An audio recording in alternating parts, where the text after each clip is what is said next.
Assalamualaikum warahmatullahi wabarakatuh. Halo teman-teman di rumah, gimana nih kabarnya? Semoga kalian sehat-sehat aja ya. Halo alumni, kembali lagi nih tentunya dengan konsep yang baru dan berbeda. Di masa pandemi kali ini tentunya tidak menyurutkan kalian untuk terus mengeksplorasi dunia perkuliahan. Nah, biar kalian tambah semangat nih, yuk kita dengerin Halo Alumni kali ini. Nah, Halo Alumni kali ini kita kedatangan narasumber nih, namanya Kak Nilam. Halo, selamat sore Kak Nilam. Gimana nih kabarnya? Halo, selamat sore. Alhamdulillah, baik. Boleh kenalan nggak dan menyapa teman-teman kita yang ada di rumah nih? Oke. Halo teman-teman, ya, dimanapun teman-teman berada, saya doakan semoga dalam kondisi sehat walafiat, seperti itu ya. Kemudian, perkenalkan nama saya Nilam Adini Rahma, teman-teman bisa panggil saya Kak Nilam. Kebetulan saya lahir di Semarang dan asli orang Semarang, sedang menempuh pendidikan. Sama orang Semarang juga ya. Iya. Kebetulan sekarang sudah lulus gitu ya, lulus tahun 2015 untuk S1-nya. Kemudian saya sempat bekerja selama 2 tahun di Jakarta, kembali lagi ke Semarang dan menempuh pendidikan S2 dan sekarang sedang menjalankan tesis sih untuk terakhirnya. Seperti itu. Wah, hebat banget ya udah S2 ya Kanila. Ya, kebetulan sambil bekerja, sambil kuliah. Nah, ngomong-ngomong soal skripsi nih, waktu itu Kak Nilam ambil topik tentang apa ya? Terus gimana cara nentuin topik yang baik buat skripsinya? Dulu Kak Nilam ngambilnya adalah tentang kinerja. Karena waktu dulu di tahun 2015, di sekitar tahun 2014-15 untuk skripsi tentang kinerja itu masih jarang seperti itu. Nah, gimana sih cara yang baik untuk menentukan gitu ya skripsinya teman-teman mungkin ya atau adik-adik yang sekarang sedang menempuh skripsi ya. Yang pertama adalah pilihlah sesuatu yang kalian sukai ya. Pilihlah sesuatu yang kalian sukai. Khawatirnya apa? Ketika kalian menjalankannya dengan hal yang tidak suka atau mungkin hatinya timpang sebelah akan sangat mengkhawatirkan, takutnya malah nantinya nggak selesai seperti itu. Jadi pilih topik yang kalian suka, itu yang pertama. Yang kedua ya, kalian harus juga cek gitu, apakah judul kalian ini untuk mendapatkan data itu mudah. Meskipun judul ini adalah judul yang kalian senangi, kalian juga harus relevan gitu ya teman-teman.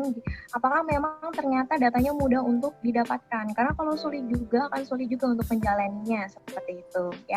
Jadi tipsnya kakak ada 2. Yang pertama adalah silahkan cari sesuatu yang kalian senangi, dan kedua harus kalian cek apakah judulnya atau data-data yang akan kita ambil itu relevan atau tidak. Seperti itu, Dek Rizky. Oke, Kak Nilam. Wah, tipsnya sangat menarik banget sih kalau menurutku. Terus nih Kak, waktu magang dulu kan semester 7 kan ya? Nah, waktu magang itu Kak Nilam tuh magang di mana ya Kak? Terus waktu magang itu ditempatin atau Kak Nilam ini sendiri nih? Oke, ya.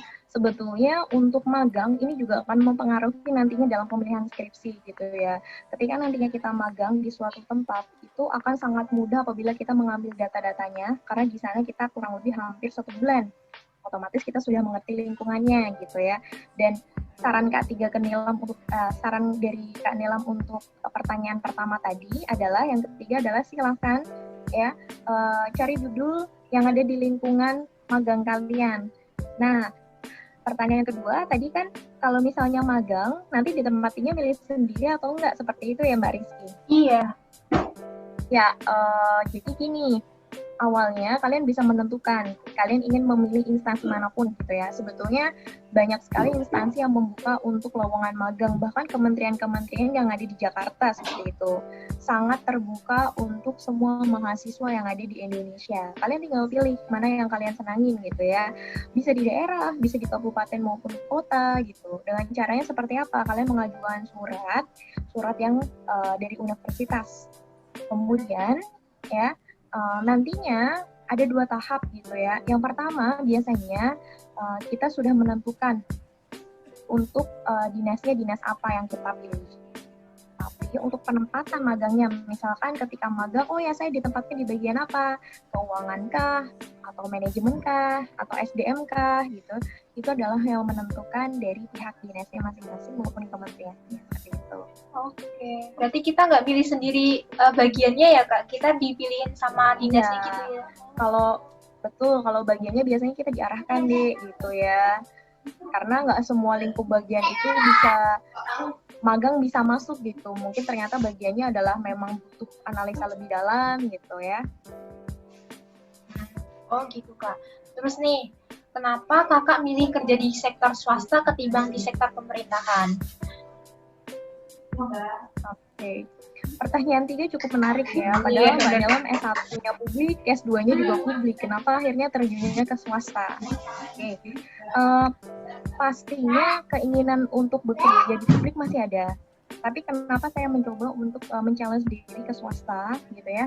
Nah, kita ketahui bersama yang kita pelajarin gitu ya, dulunya dari manajemen tradisional atau administrasi publik itu dulunya kan tradisional, sekarang kan ke arah yang lebih modern gitu ya, atau modernisasi, atau teman-teman biasanya juga paham bahwasanya dulunya itu apabila kita mendengar kata pemerintah itu lebih banyak kita mendengar dengan kata-kata tradisional dan beberapa administrasi yang cukup memakan waktu seperti itu kurang lebihnya. Pastinya dengan adanya sekarang adalah new public management gitu ya, kita orientasinya adalah bagaimana caranya kita tetap menjalankan dari apa yang ada di pemerintahan namun dengan mindset swasta seperti itu. Jadi lebih efisien, lebih efektif. Nah, ya di sini salah satu ladang Mbak Nilam belajar, makanya saya mencoba untuk men-challenge diri untuk ke swasta terlebih dahulu, karena memang ternyata ilmu kita bisa loh digunakan tidak hanya di sektor pemerintahan, namun juga bisa kita gunakan untuk di sektor swasta maupun yang lain.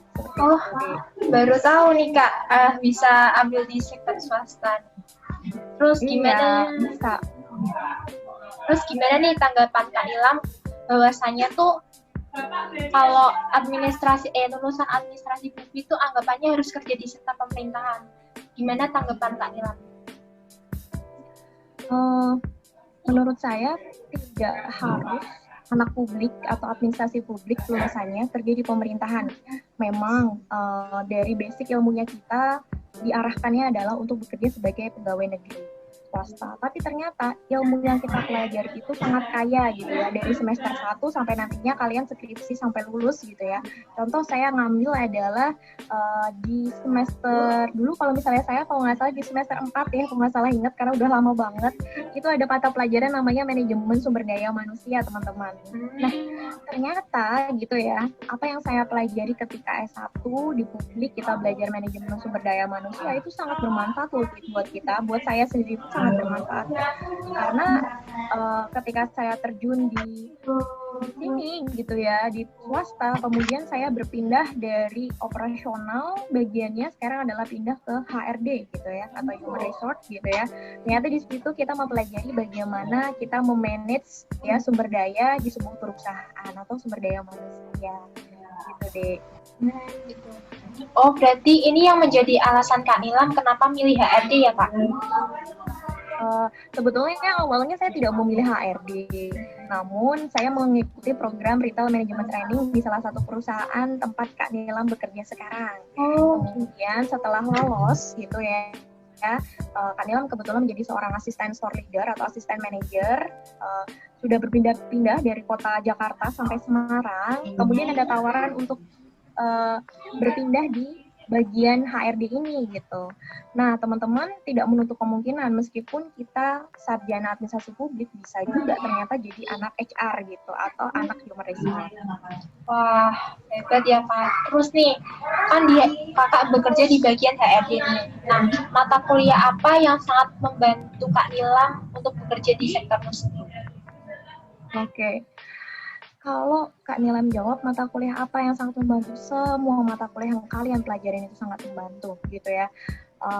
Mungkin kita belajar tentang kebijakan publik ya. Yang kita pelajari tentang kebijakan publik atau contoh misalnya teman-teman mengambil salah satu mata kuliah adalah pengambilan keputusan. Nah, itu ternyata sangat bermanfaat apabila kita bekerja tidak hanya di sektor publik namun juga di sektor swasta. Jadi semua ilmu yang teman-teman pelajarin di administrasi publik ya benar-benar nantinya akan bisa kita terapkan ketika kita bekerja. Jadi kalau lagi kuliah ya benar-benar dicatat. Nah, dosen dengerin benar-benar didengarkan karena memang sepertinya sekarang ini hanya teori yang kalian lakukan gitu dan atau mungkin Kak biar dapat nilai A gitu ya. Tapi ketika kalian bekerja itu adalah hasil ilmu kalian yang benar-benar kalian bisa implementasikan gitu ya. Nah, tapi ada satu saran nih dari Kak Nilam. Ketika memang kalian sudah melakukan sebuah usaha gitu ya, kok saya berusaha untuk mendapatkan nilai A tapi dapatnya nilai B gitu ya. Jangan pernah berkecil hati teman-teman. Nah, ternyata ketika nanti di dunia kerja tidak 100% bahwasanya nilai dalam mata kuliah itu menjadi ya salah satu standar kita terpilih atau mungkin keterima di suatu perusahaan gitu ya. Namun ternyata pengalaman organisasi itu juga penting.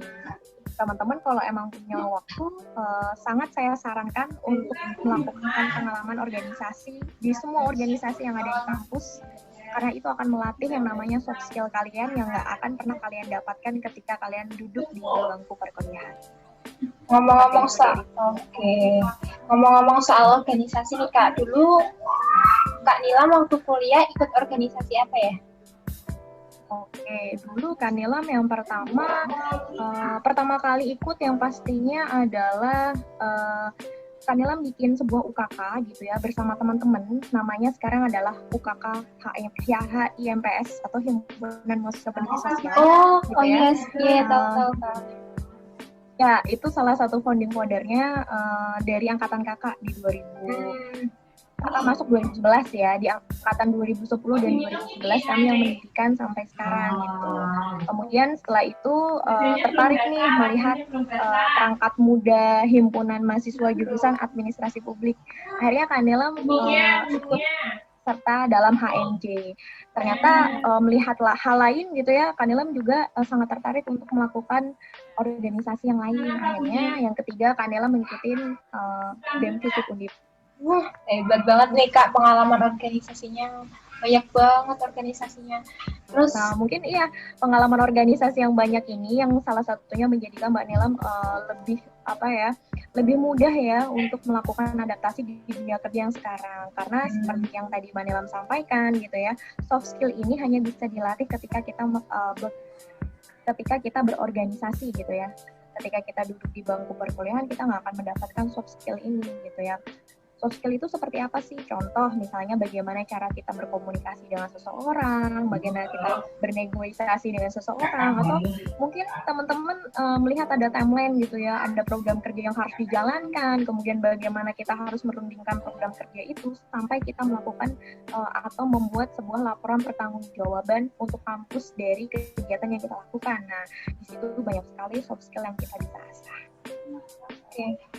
Terus nih Kak mau tanya nih, waktu itu Kak Nilam ambil konsentrasi apa ya waktu kuliah? Oke, kebetulan waktu kuliah kita ada 2 konsentrasi yang mungkin sekarang masih sama ya. Masih. Dan manajemen publik, betul nggak? Betul. Oke, ya. Dua-duanya menarik gitu ya. Dua-duanya menarik, bahkan sebenarnya pengen ikut dua-duanya gitu ya. Tapi waktu Kak Nilam kuliah S1, Kak Nilam lebih memilih manajemen karena Kak Nilam berpikir bahwasanya itu lebih luas untuk dipelajarin. Berarti kita samaan dong Kak, manajemen juga nih. Oh ya, wah seru ya. Ketemu juga konsentrasi yang sama gitu ya. Terus nih, gimana pengalaman Kak Nilam dari lulus sampai jadi seorang HRD nih? Oke, ya. Kalau pengalamannya dari lulus sampai jadi seorang HRD, lumayan ya. Jadi kebetulan 2015 kan Nilam lulus bulan April, pas banget 3,5 tahun gitu ya. Jadi teman-teman yang pengen lulus 3,5 tahun itu bisa banget, apalagi kita kuliah di administrasi publik gitu ya. Kebetulan dengan IPK yang cukup memuaskan gitu ya, di angka 3,7. 5 kalau nggak salah ingat ya Dek. Yeah, kemudian April Kak Nilam wisuda, kemudian Mei Juni itu kalau nggak salah Juni Ramadan. Nah, nyoba-nyoba lowongan, Agustus itu langsung keterima di perusahaan yang sekarang Mbak Nilam tempatin bekerja. Kemudian mengikuti program retail management training, Mbak Nilam harus bertolak ke Jakarta dan merantau gitu ya. Di sana juga penuh challenge karena asli orang Semarang, dari kecil sampai kuliah di Semarang gitu ya, di situ-situ aja, kuliahnya juga di Undip gitu ya. Sama berarti. Ya, dengan dunia kerja yang luar biasa gitu ya. Di situ Mbak Nilam selama 2 tahun di Jakarta kebetulan menjadi seorang asisten manajer Poko dan mendapat kesempatan pulang ke Semarang 2 tahun yang lalu juga gitu. Akhirnya pulang. Kemudian di Semarang sempat menjadi asisten manajer juga selama 1 tahun, dan ada challenge baru, Mbak Nilam ditarik diminta untuk menjadi seorang fasilitator. Nah, kebetulan fasilitator ini kalau di perusahaannya Kak Nilam masuknya adalah learning development dan HR gitu. Ya. Dan akhirnya sampai sekarang, berarti kurang lebih sudah 5 tahun bekerja. Lama banget ya Kak. Udah berpengalaman banget nih. Terus yang terakhir nih, kesan pesan apa buat mahasiswa administrasi publik yang ingin disampaikan oleh Kak Nilam nih? Ya. Pesan-pesannya untuk adik-adik administrasi publik gitu ya. Kalian ini punya kesempatan untuk belajar ya, menjadi seorang mahasiswa, karena di sana banyak sekali teman-teman kita yang pengen kuliah tapi nggak punya kesempatan gitu ya. Kesempatan dan peluang ini harus kalian benar-benar manfaatkan gitu ya. Jangan kayaknya cuma administrasi publik nanti peluang kerjanya sedikit, tidak gitu ya. Bahkan ternyata jurusan administrasi publik ini peluang kerjanya tidak hanya di sektor pemerintahan ya. Kita benar-benar dilirik banget ya kalau di sektor pemerintah ya, tapi tidak menutup kemungkinan juga kita berada di sektor swasta. Karena apa gitu ya, ilmu yang kita pelajarin bagaimana kita mengambil sebuah keputusan, kemudian bagaimana kita memformulasikan sebuah kebijakan, melakukan implementasi, sampai kita melakukan sebuah evaluasi di suatu kebijakan itu tidak hanya digunakan untuk pemerintah, bahkan bisa kita gunakan untuk sektor swasta dengan sudut pandang swasta, seperti itu ya. Jadi teman-teman yang ada di rumah ya, tetap belajar, fokus gitu ya, apalagi kalau misalnya yang skripsinya susah banget menemukan ide gitu ya, coba banyak-banyak untuk sharing kepada teman-temannya gitu ya. Tidak menutup kemungkinan kalau teman-teman ingin sharing dengan Kak Nilam sangat membuka diri ya. Silakan nge-DM Instagram aja di sana kalau misalnya ada yang masih pengen sharing gitu ya. Kak Nilam sangat terbuka. Seperti itu Dek Rizky.